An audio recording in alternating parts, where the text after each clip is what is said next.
Seaman is hard and rest job, unpredictable accident, and even death. So don't talk like you know us, because you never will. One of the most important thing that we're gonna use on board during distress is called SART. SART. SART stands for Search and Rescue Transponder. It is a device used to locate ships, crafts, in distress. So it operates 9 GHz frequency band, generating a series of dots when being interrogated by search craft within an X band of 3 cm radar.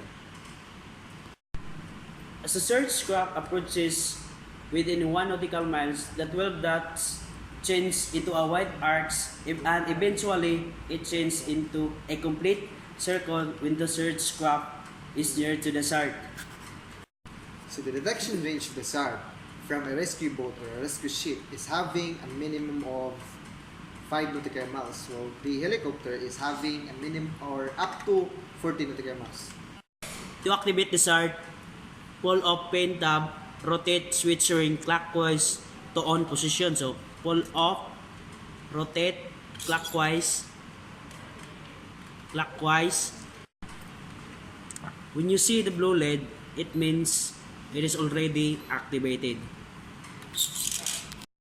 That's all for SART. For more videos, click the thumbs up And subscribe. See ya! See ya!